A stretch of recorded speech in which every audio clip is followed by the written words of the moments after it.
Okay, everybody, I think we will go ahead and get started. I want to welcome you guys to another Fluid webinar series event. Today's topic is Passion for Growth. Real quickly, just check, Catherine, Tony, do we have you on?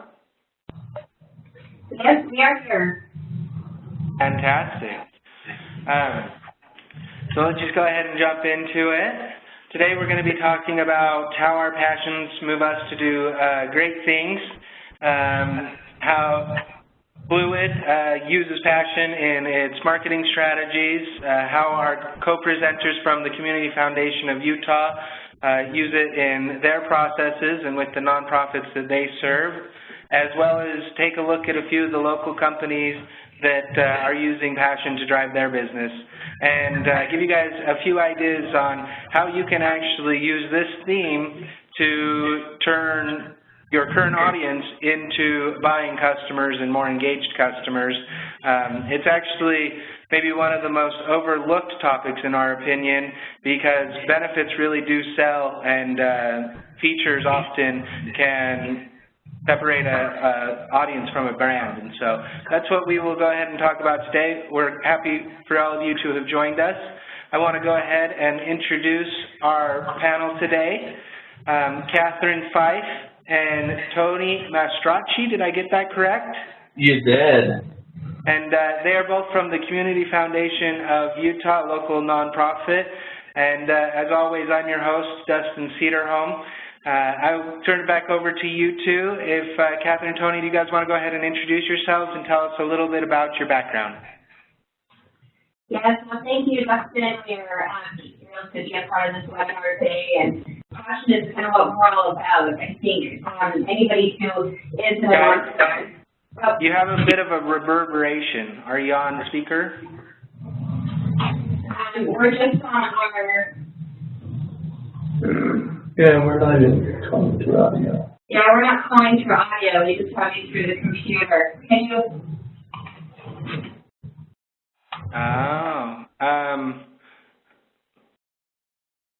Let's see. We'll send it to the crowd and see. Is that any better? That's much better. Okay, so, we'll try. Let's just go ahead. You guys want to just introduce yourself once more? I apologize. Yeah, no problem. We want to make sure that people can hear us speak passionately about what we're doing here. Thanks again for having us join you. And, you know, I think we're pretty honored to be able to work in an industry and in a sector and with an organization that really is all about passion. The Community Foundation of Utah is a nonprofit that helps people who are passionate about doing good in a state or a community that they love. We're all about helping to make that become realized. And my background is I'm a Utah native. I have worked in the nonprofit sector throughout my career and have really wanted to share the passion that I've had for the nonprofits that I have been so privileged to be associated with. And so this webinar is perfect, and we're honored to be here. And my name again is Tony Mastracci, and I am new to Salt Lake City. I moved here in July, and you know, for me, this has been an interesting experience because I came from a nonprofit organization that was very single issue on homelessness back in Chicago. And coming here and working for the Community Foundation, what I really like about it is being able to do work that takes into account everyone's passion about all of the interests that they have, and figuring out how the Community Foundation can really best facilitate that. So it's been a really neat experience for me to go from sort of a single issue platform, a single issue experience that, you know, a fairly narrow group of people were interested in, into something, you know, much more far-ranging, and it's really exciting to be a part of it and to start to get to know the nonprofit community here in the state of Utah. Well, we certainly are really happy to have you guys, and I think this is a perfect topic for all of us. Shortly here, we'll actually talk about why it's such a perfect topic beyond what Tony and Catherine just explained to us. But I think we all have some personal involvements that make it even that much more special. I want to quickly just let everybody know that you can catch us live tweeting the event at the hashtag #FluidWebinarSeries. You can also ask any questions on Twitter using that same hashtag. And if you want to direct message either of us, our respective hashtags are @GetFluid and @UtahCF. Please feel free to contact us there, and they'll be monitored as we go. So first, we just want to define passion. So what is passion? There's a couple or a few definitions of passions here. I thought I would start with the Webster Dictionary version of it, and that is basically a strong feeling of enthusiasm or excitement for something or about something. I definitely think that we have that about our businesses, but that's not necessarily the way that we have to represent our company. Just because we're passionate doesn't make other people passionate, and we need to find a way to actually represent that to the public. And so more as a humorous thing, I added the faith-based definition, which is the sufferings of Christ between the night of the Last Supper and his death. We will not be discussing that today. What we will be going over is this copywriting definition, and in full disclosure, I made this up, but this is the focus on emotional aspects of written copy to affect readers in a more personal manner. Often consider the use of benefit-centric copy in place of feature-centric copy. As a marketer, this is one of the things that I see more often than anything else is people love to say all about what the features of their product or service are, and they forget what does it actually do for the person who will be using it. And that just absolutely kills conversion rate optimization and kills the engagement that a user would have with your brand. And so we want to really focus on that topic today and hopefully give you guys some takeaways so that you can analyze the copy on your website, in your emails, and all the different messaging that you're sending out so that you're actually focusing on the emotional benefits that your product or service has for the end user. Catherine, Tony, do you guys have a personal definition of passion? Well, you know, I think for me, as I've been thinking about this and preparing for this webinar, for me, it's so much of it is about connection, and I think that is something that's at the sort of forefront of my mind because I'm new here, and so I've had to go through this experience of connection with people here in a new city. So trying to figure out what interests, what passions people have, and trying to figure out how I can connect. And so that's how I've been thinking about this, you know, things like passion lately, because of trying to figure out how I can be useful in terms of connecting people to the things that interest them. Just to add on that, I mean, and I think this has been said with all these different definitions, is to me, passion is something that you can't stop thinking about and you want to share with everyone. You don't want to keep it to yourself. And in fact, it's hard to keep it to yourself. You want to just blurt it out when you see people, and you want to talk about it, and you want to shout from the rooftop your excitement for you know, what it is you're so passionate about, whether it is your product, your organization, your services, the benefits, you know, whatever it is. I would totally agree. Catherine, we were losing you a little bit there on the audio again. If just make sure you're close to the speaker. We apologize to everybody out there. We had to WebEx for this event today, but hopefully as we go a little bit deeper, we'll get that worked out. Let's jump into just kind of what makes us passionate. I mentioned a bit earlier that we individually have a lot of passion. You know, Tony just kind of talked about him coming to Utah and some of the things that have defined passion for him. But why don't you guys give us a little bit of background, first about the professional passion that you guys have and maybe represent the Community Foundation, and then secondly, an upcoming event I know that you guys have, which is Love Utah, Give Utah. Sure. Yeah, and hopefully you can hear me okay here. Just from the Community Foundation standpoint, Community Foundations, they are a really old, kind of not really totally innovative way of doing good in communities where people live. In fact, the idea of this community philanthropy, or people coming together to do good in their communities, started over a century ago back in Cleveland, Ohio. And so we are part of a network of community-based philanthropists, or individuals, companies, organizations who get together to make their own communities a better place. And so for us, that place is Utah, and together we provide resources, knowledge, and assets, all to help pull together a network of people who are passionate about doing good and in Utah, and we work together to find solutions and to put those into play. And so it's really neat for me on a professional level to be able to say, you're passionate about making the world a better place. How can we do that together? And we offer those solutions, and we help to facilitate that passion through the Community Foundation and see the results with hundreds and thousands of nonprofits really here in Utah and beyond.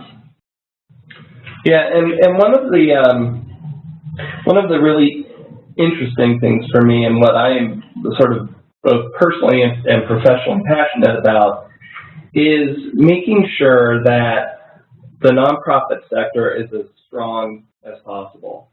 And that is one of the that's one of the parts of the mission here at the Community Foundation, is to strengthen the nonprofit sector in the state of Utah. So Dustin, what you're talking about with Love Utah, Give Utah is one way that we really try and do that. And Love Utah, Give Utah is an annual day of giving that the Community Foundation hosts, and this year it's on March 31st.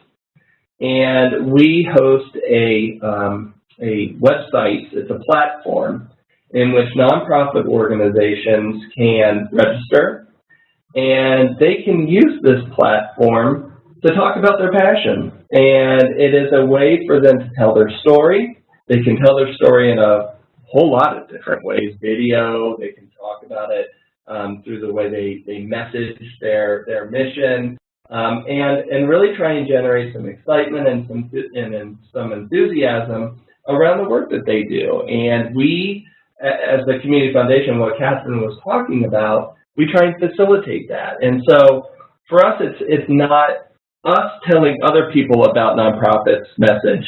They're able to do it themselves. And because they talk about the work that they do better than anyone else, they have the great stories, they have the passion for what they do, and whatever services or the causes that they work for, they are able to use Love Utah, Give Utah to generate excitement and find donors who are willing to say, hey, we share that passion and we want to give as well. And so we use this day on March 31st to try and drive that passion, actually, and generate as much money and fundraising for these nonprofits as we can. Well, and I will go ahead and explain that I have some involvement in that, because I actually run a nonprofit through the Community Foundation, and we will be participating in Love Utah, Give Utah. Our passion is towards education for youth, and we really love the platform that you guys have provided us to be able to get that out to market and be able to have some of the legal advice and the nonprofit setup that you guys have supplied. So thank you. From a personal note, Fluid is passionate about growth, and so from a professional standpoint, I really love helping companies actually move the bottom dollar by creating better messages and getting those messages in front of the right people, and ultimately turning those into conversions and sales for their organization, and really growth in whatever way that might be, even if it's just traffic, brand awareness, et cetera, et cetera. So I think that's a little bit about why we are qualified to talk about the topic. So let's go ahead and just talk a little bit more about what makes a consumer passionate.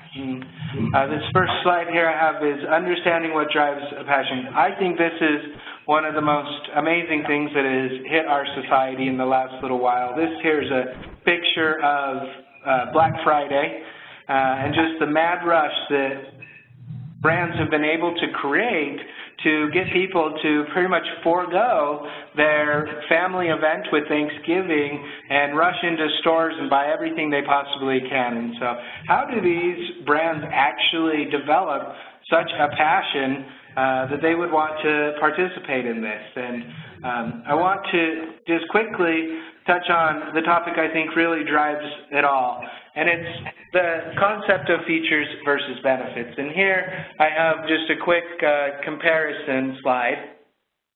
And you can see, in most cases, people who talk about features, if we take the fridge here, for example, would be a fridge or, you know, some type of a fridge is the fridge has extra cold temperatures. And that's the feature of it.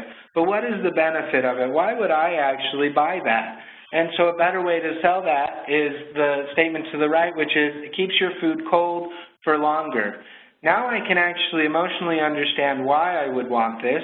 I can put myself, I can visualize myself wanting to, you know, having the issue that is my food not getting colder and having the issue that it's just not lasting long enough. And so now I can actually visualize what your product does for me. Another one below is water resistant, a feature, not really emotionally, you know, engaging in any way, but it keeps you dry. The problem is I was wet. I don't want to be wet. Maybe I have cold feet, but I'm going to be kept dry. There's a great reason for me to continue looking at the product. And we can go down these all the time, but what I really want to emphasize here is if I went through your website right now, and I encourage all those listening to this to go to your website today and look at the way your bullets are written. Are you talking about the features of your service or product, or are you explaining to the user how it would actually help them and helping them see themselves using what you offer? And so we will continue to talk about this all throughout the presentation, but I really wanted to prep this as to what really drives consumers, and that's them being able to see themselves using what you have. With the Community Foundation, you guys have so many different nonprofits, probably one of the most competitive spaces as far as people asking for charity and really needing others to give from their heart. What messages make the nonprofits that you see that are successful do a better job? And I would imagine that benefits and that emotional resignation is a driving factor. Would you guys agree with that? Yeah, I definitely would agree. And I think that, you know, anybody who can show the impact, whether it's through, you know, number of, you know, meals that were able to be provided, peer support, or, you know, how the different... Lost your audio again. Come a little closer. Yeah, can you hear me?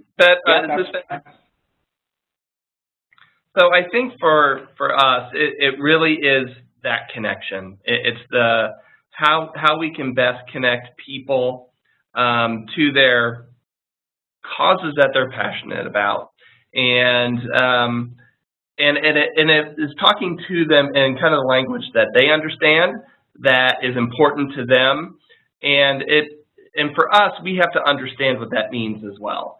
And we have to know our customers, and we have to know what is important to them so that we can do a good job and an effective job of connecting them to the causes, to the people, to the places that are important to them, and that then they can talk about with passion and talk to others about with passion and understanding.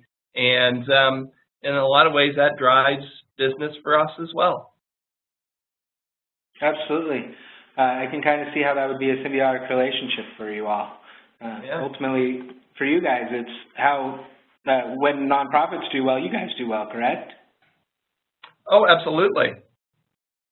I think that's a great segue, too. And so our next area of conversation we want to go over is just how to maintain passion.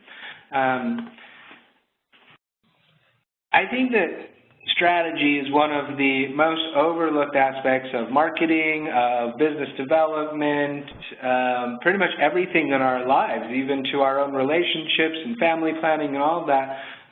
We often rush into things so much that we don't step back and truly make a plan. And I think making a plan is as applicable to finding passion and delivering that to your consumer as anything else. And interestingly enough, when I was doing some research for this webinar, I came across this passion planner. And this is a Kickstarter project that a woman created.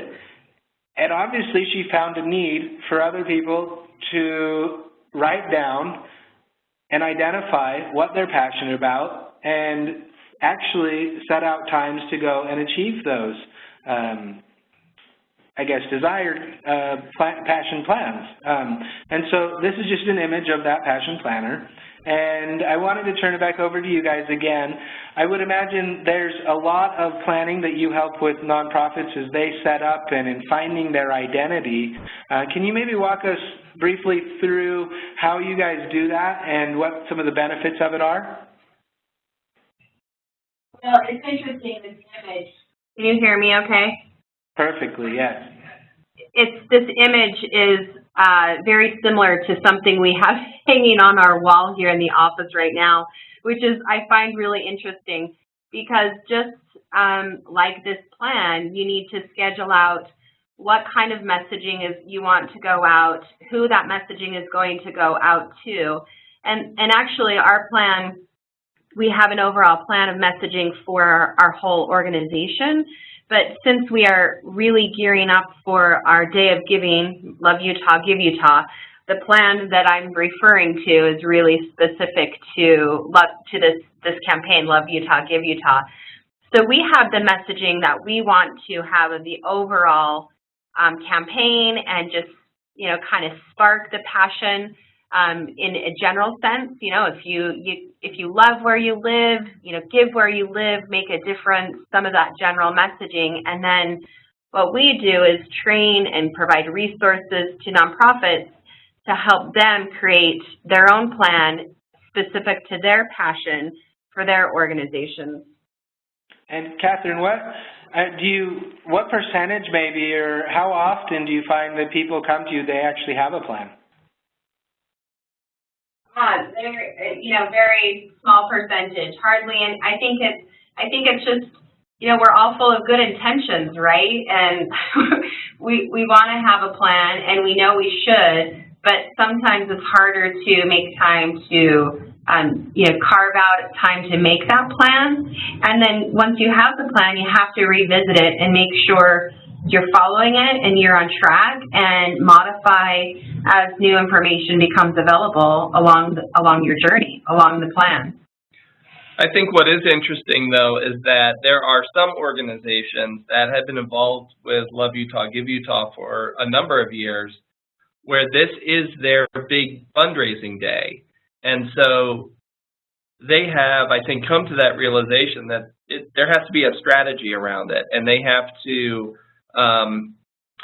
plan for this, and they have to message for it. And I think they've become more sophisticated in doing that sort of thing. Now, not all nonprofits look at this platform this way. That's really one of the main reasons why we like to do this, is that it gives them a way to set up at least some boundaries, and we provide some recommendations and some ideas and strategies about how they can message for this day. So it can be a learning tool for them if nonprofit organizations choose to use it that way. Yeah, I think that's a good point. most successful organizations who hit the most out of Catherine, we've lost you again. the most successful organization, I mean, it's a good point that the most successful organizations, those who get the most new donors and donations out of Love Utah, Give Utah, are the ones who do have and follow their plan. Absolutely, and you know, that's not in any way independent of the nonprofit space. I think that's how any good business operates. And even for those of you out there listening that aren't in the nonprofit space, there are plenty of resources on how to develop a plan and how to come up with what your passion statements are to ultimately deliver those benefit statements to the group.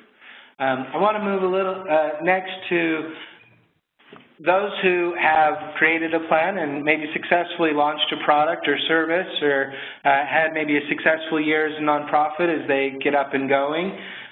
Some of the different things that we might run into as we move into the next phases. And one thing as far as, you know, just passion goes, I find that passion kind of wanes after so long. And so I think that it's important not to forget what got you where you are today. And so often we have external influences that make us pivot or do something that we might not want to, and we find that our energy for the project itself might be going away. And so, Catherine, Tony, what advice do you have for our listeners about maintaining the passion and maybe getting back to their roots when necessary?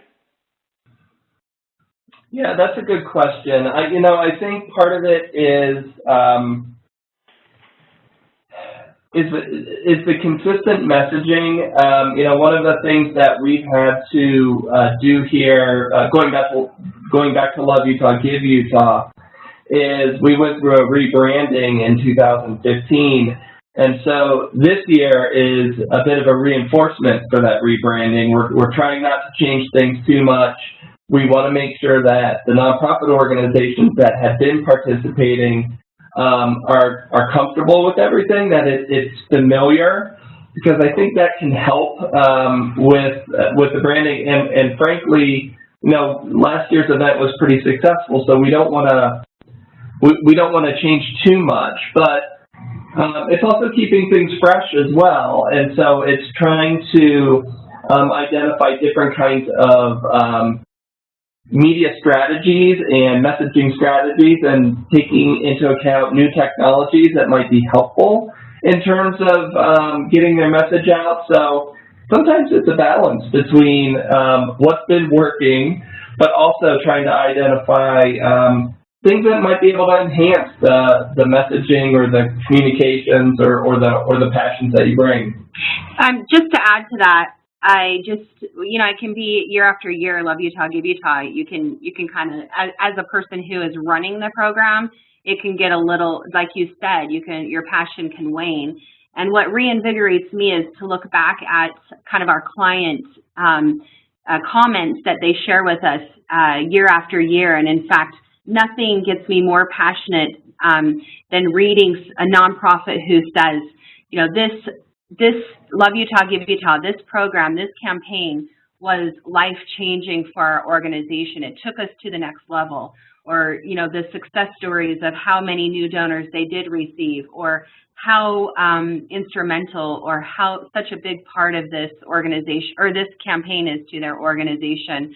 And when I hear all those, the impact statements, it tells me, this is right, this is making a difference, and I am excited and passionate to keep moving it forward and keep building it and making it have a positive impact in the community.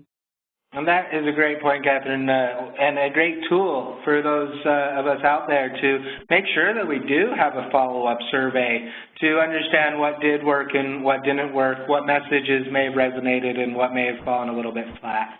And then, Tony, I think you segued right into our next slide there, which is just not to rest on your laurels and to continue to renew and enhance what you've been doing in the past. And so maybe what got you to where you are won't get you to the next step. I don't know, for those of you who've read the book by Marshall Goldstein here, What Got You Here Won't Get You There, but it does talk a lot about how you can take the successes from your past and expand upon them with small tweaks or even just large augmentations to make it even better in the years to come. And so I think you guys both adequately addressed both of those topics, and thank you. One other thing that I think is a tool that we don't really recognize as a tool, but is to reuse and basically recycle old material. And you can do that both by just reusing it straight across or actually just putting a new spin on it. As an agency, we create so much content that we often forget all of what we have. And so we actually have a process in place, and it's just a short meeting where we all take a few minutes to go through our blogs and our case studies, white papers, videos, everything that we have from all the years past, see what might still be relevant, and see how we can reuse it. And we wanted to bring this up today because we really think that organizations may not have the resources, whether it's manpower or ability to produce content at such a large level, and it's not always necessary. So many times we have the content we need right in front of us, we just haven't really repurposed it adequately. I'm wondering, you guys have probably repurposed a lot of what you've used in the past for Love Utah, Give Utah. Has that been helpful? And maybe just talk a little bit how you guys have done that.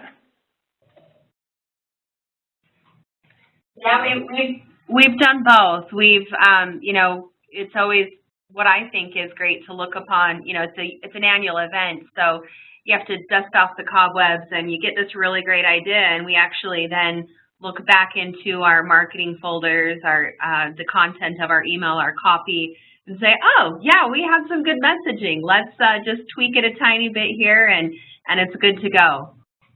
And I think for me, it's, you know, I'm new. This is my first go-around with this, so I've had to rely quite a bit on previous work that has been done.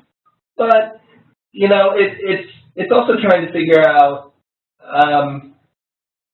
how can we tweak it? So it's not necessarily sort of a wholesale taking of past information, but is how do we do it so that it's relevant for this event and the way we're thinking about in our strategy? Because strategy changes from year to year. I think you can use some of the same messaging and some of the same content, but then how you tweak it, how you adjust it so that it's relevant for the strategy and the goals that you are trying to attain for this year's event is important. So I've been heavily reliant on you know, a lot of the files that have been created in the past in order to create the content and the strategy going forward this year. And I know from personal experience with my nonprofit that we, you know, our first year was really difficult because we had to set everything up and we had to figure out what our sponsorship programs were going to look like, what products we would sell, how we would actually do the entire event. And now we ultimately recolor, reskin, and retheme most of it, tweak it so that it's maybe more relevant, or, you know, we add in what we learned from the past. But we're not recreating the wheel anymore. And so for us, which is more or less a team of 4 to 5 active members, we are able to do a lot more in the years, you know, since our first attempt without quite as much work. And so for those out there listening, I think it's really valuable for you to look at what you have and not just scratch everything, but use it to, you know, tweak it just a bit and make it relevant for the new time. And but don't spend the many hours of effort that you've probably already put into things. I want to jump quickly into a couple of the projects that we've selected, and I know that you guys are passionate about, and just show our listeners examples of companies that are doing this really, really well, and maybe give them some points of reference that they can go to see how they might mimic a little bit of what local Utah businesses have done already. And so first, one of the companies I picked is Metal Binder. And Metal Minder is a really interesting product. What it is a metal hanger for those of us who have tossed our metals into the sock drawer or wherever they may be, but it makes it a lot easier to display the medals that you have won. And I thought this was a true passion product because you've done so much hard work to go out and win a race or win a volleyball tournament or whatever type of thing that you might be winning a medal for.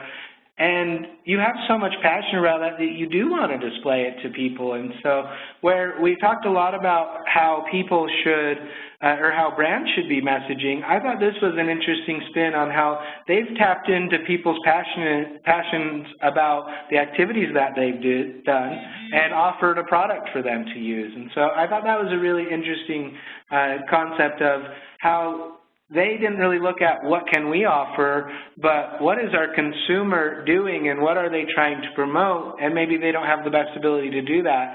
And we came up with this product and now given them that opportunity. And so I thought that was an interesting one. I'll quickly jump into the next one, and I know you guys are also familiar with Purpose Portfolio.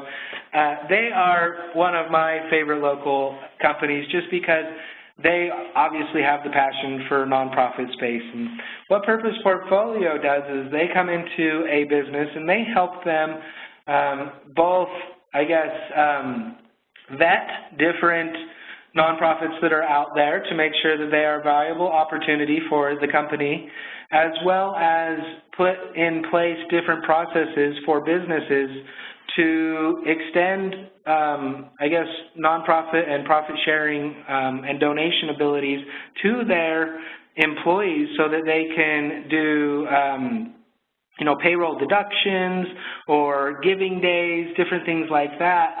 This program, Purpose Portfolio offers, allows the company to basically seamlessly integrate with Purpose Portfolio software, and so the company doesn't have to do all the normal work that they do, but they get the benefit that their employees are often asking for, which is just simply giving back. And so Purpose Portfolio did a really neat thing, which was help businesses achieve what they're already going for, and they made it easier for them. So they saw the need for this kind of younger demographic that is coming around, that is very socially conscious, and gave businesses the ability to offer that so that they could compete with recruitment and just community involvement. And so I thought it was a really fantastic way of seeing a passion issue and providing a solution for it. And again, I know you guys are familiar with Purpose Portfolio. Do you have anything to add about them as well? No, I completely agree with everything you said, and what I like too is just the showing of the impact and showing of, I mean, it's that they're benefit centric for sure. Absolutely. Let's move to one that you guys wanted to highlight, and that's Ruby Snap Cookies. Catherine, do you want to discuss this one? Yeah. You know, when I think about passion, I think about Ruby Snap Cookies.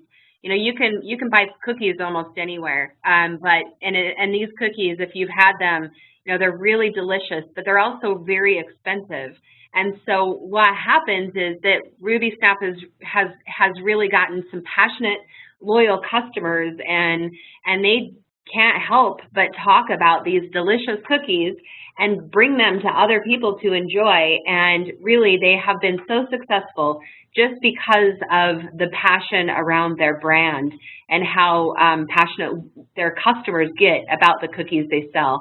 So I thought that was a good example. And just also really quickly, Even Stevens is another example of what I think is an organization that shows passion around, you know, it's eat one and give one. It is for every sandwich that you know you consume, you can know that Even Stevens is donating a sandwich to somebody who is helping to alleviate hunger in our community, which is fantastic.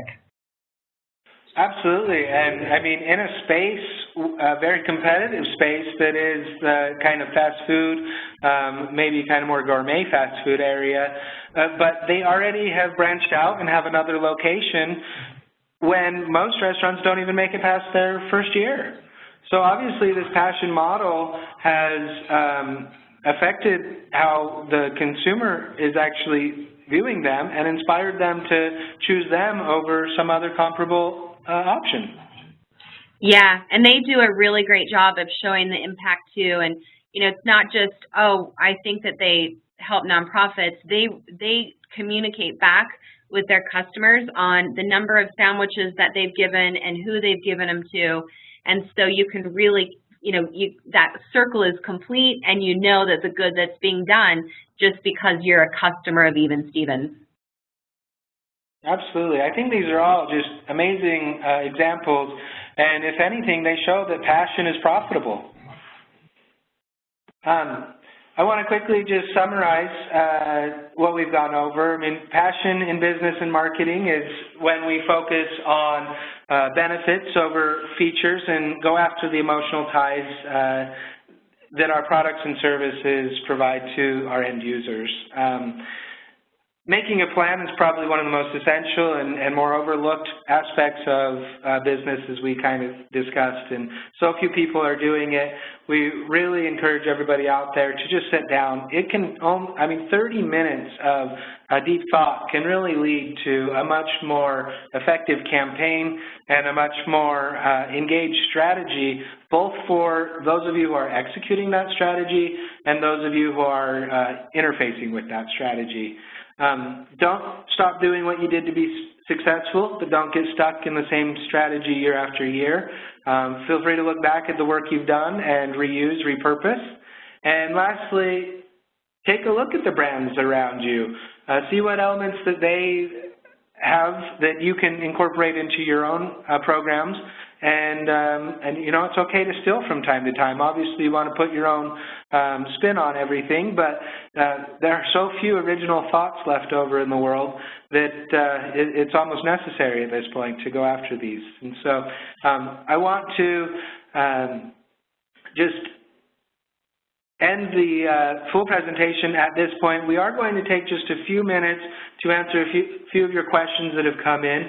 So, Catherine, Tony, do you still have a couple minutes to join us for that? Sure, of course. Fantastic. Give me 1 second, and I will pull up a few of the questions that came in.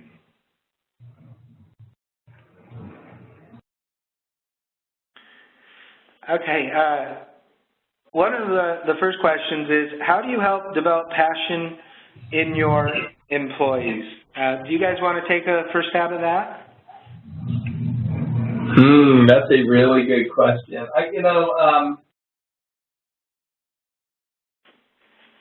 One of the things that we are interested in doing and developing strategy around when we think about Love Utah, Give Utah, is how we can best incorporate employers into our strategy. So how do we not only reach out to them and talk about Love Utah, Give Utah as a potential way for, as employers, to get their employees involved in giving and have it as their day of giving in their company. But in doing so, how do we use the platform to be able to connect the employees to causes that are important to them? And actually, that's part of the beauty of Love Utah, Give Utah, is that it is about all causes, and there is something for everyone there. And so I think for us, what we're trying to figure out is, how do we best get in front of employers to be able to talk about this? And what then that allows the employers to do is talk about how passion can be an important thing in their own company, and how they can use vehicles like Love Utah, Give Utah as a way to sort of direct that passion, because I think it makes for well-rounded employees, but it also shows the employees that it's something the employers are excited about, are passionate about, want to make sure that their employees bring to the job, and are able to sort of, in some ways, marry some of their personal interests with things that they can do at work as well. I'm envisioning that slide you had up, Dustin, of the tree. You know, don't forget where you came from. And if employers have an opportunity to, remind and gather their employees and discuss where they came from and be re-inspired of kind of the core, the heart of the passion, then it can lead to greater success as well. So I think that that in addition to what Tony said, just thinking of that. Absolutely. And, I wonder if employees are even asking. I think so many times companies set the strategy for their employees, and they never even ask them what they're passionate about. And so I think one of the simplest ways to develop passion in employees is ask them what they're passionate about and then deliver that product to them. Yeah, absolutely. That's great. Another question that came in was, how can you find a passionate audience when you may not have the most glamorous product? And, I think, Catherine, you touched on this earlier. We're all, maybe passionate about, something, maybe some event in our lives has inspired us to be passionate about something. Maybe it really resonates with us, but not as much as the group. Do you want to try to address that question? Well, actually, I had this vision come to my mind. I heard somebody talk about, there was a product, it was a toilet seat cover that helped you actually use the restroom in a way that was apparently science has said it's beneficial. Well, where do you find the passion around that product, right? How can you talk to your customers about this product that really is maybe hard to get passionate about? Well, I heard somebody on the radio talking about it in the most passionate way and personalized it, talking about how their family, all, different ages and backgrounds, utilize this product, and him talking about this product in this passionate way and made it personal really resonated with me, obviously, because I'm talking about it again today. And I think that no matter what your product is, finding an affinity and making it personal and helping people connect with how that can be a solution or address something in their lives can be very beneficial.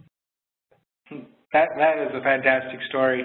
I don't even know if I should be plugging this, but along those exact same lines, for those of you who haven't heard of this, but the Squatty Potty has probably done one of the best jobs of doing this. And so I will just encourage you guys to go out and just look at that product and what they've done. And I think that would actually answer the question. And I think you've done a great job as well. It really is that personal touch. And just when you care and express that to others, how you can instill that passion to the group. Let's take number 3 here.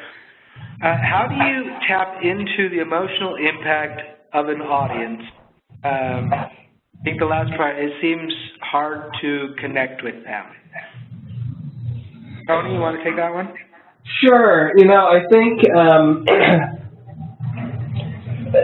this goes back a little bit to what we were talking about earlier. And, for me being new here, being able to make that connection is difficult, and so the best way for me to do that, and the sort of strategy I've been trying to employ as I've been here, is to really understand and listen about what is important to the people I'm talking to, and then if I understand what's important to them, what are the causes that they're interested in. What are they passionate about, then I can do a much better job of connecting them with whether it's the nonprofit organization here or whether it's an issue that other people are interested in, and making connections with other people as well. I think, one of the ways that community gets built is by connecting individuals, often, sort of diverse individuals, across organizations or cross boundaries. So if we can do a good job of connecting individuals with others who share those same interests, then they together can start to, they can build a movement. They can share their passion together. They can figure out how they can, collectively work with talk about, provide answers to all kinds of issues, all kinds of causes that are important to them. So I think it is that connection with individuals across interests that is really important. And we're lucky here at the foundation because we talk with individuals and organizations all the time. So we have this. We're in a very unique and very beneficial situation, I think, where we really can make those connections complete and get people excited about the causes that they have and the issues that they're interested in. Absolutely. Catherine, have anything? No, I mean, I think that was a great summary, and yeah, just having a conversation, listening to people, what they're passionate about, and finding ways to help them, implement that passion into meeting their goals. Yeah. No, Absolutely, I agree. I think it was a great answer. Thank you both. I think we have time for one more question, and this may really resonate with a lot of people out there. As I know, we all kind of have our ups and downs in our workplace, but the question is it time to look for a new job or just to find new passion in my current job? I think I can take a quick stab at that because I work in an agency environment, and not unlike many other industries out there, but we're kind of a 24/7 operation, and that doesn't give us a whole lot of time for maybe some of the other things that we're passionate about within our own personal lives and just kind of keeping that work-life balance. And so, it's not hard to start to lose that passion and see people, looking out the window and playing and wish you were out there kind of a thing. But I don't know that that always means it's time just to jump jobs. I think this can also be related to just even what are you in business for? And so for me, I see all those things, and I work long hours, but I'm quite passionate about the different products that I've been able to develop and the brands that I'm able to cultivate and find successes with. And really, that's the thing that drives me. And so that's a passion within what I have that I think drives me and engages me within my company. And so I don't necessarily need a lot of the other fringe benefits that might go with it. I don't think that's what everybody has out there. And in that case, I think you might consider finding what it is you're passionate about. I think you should be happy in both your home and your workplace. And if you're not, maybe you don't have passion for what you're doing, and you might look at a different opportunity. But I think I'd first look inwardly and figure out what is it you're really passionate about, and maybe it still is within the place that you're at. And again, I think even with businesses, so many businesses fail because they think that it's an easy opportunity. There's low-hanging fruit in this, sector. There's a product that they have built, but they really don't care about it. And in fact, I'm thinking of a story that I was just listening to. I believe it was a TED Talk, and it was the race to be the first people in flight, and it was the Wright brothers. And unfortunately, I don't recall who their competitor was, but their competitor was actually more well-funded, more knowledgeable, and basically set up for success a lot better than the Wrights were. But the person was basically motivated by becoming rich and famous. And ultimately, they were, the Wright brothers obviously won, and the competitor, when they saw that, they didn't really think to say, hey, okay, now we have this, we figured it out. Now how can I improve upon it? They basically closed shop and moved on to the next product. And I think a large part of the reason that they didn't win the race to the first man in flight was because they had no passion for it. And that's why, on the flip side, the Wright brothers did. I don't know if you guys have additional thoughts on that, or what you think when you might lose a little bit of the passion in your job and how that might affect your current employment status. I just think, you made some great points, Dustin. Maybe to add on to that is just to remember to find time to recharge and to find balance in your life. even when we're most passionate about something, if it's just we're working so hard all the time and we don't take time to recharge our battery or to get re-inspired, then we're going to just, you know, work ourselves into the ground. And so having that balance, and then also I find myself getting most invigorated when, in addition to having this moment to recharge my personal battery, also to when I go through a planning process for our project, for work, I do find myself, you see those sparks of passion and you're like, oh yeah, it is still in there. And maybe if you've done these things and the spark isn't in there, then it is time to find something that you're passionate about. But make sure you don't jump too soon and don't get too distracted by shiny things before you make sure that the jump is the right move for you. Well said. Did you have something, Tony? No, it's a great point. Yep, I absolutely think so. And you know, I think that's a great place for us to end. I think we're also out of time. I want to thank you, Tony and Catherine. Really appreciate you joining us today. Thank you for having us. Yeah, thank you. It was a lot of fun. Absolutely. I want to thank everybody out there for joining us today as well. I want to let you know that we will have our next webinar event on the third Tuesday of March. We did move it 1 week just to help us with some internal things and deliver some of the promises that we have for you guys as far as getting recordings out and whatnot. And so do note that that date will change to now the third Tuesday of the month.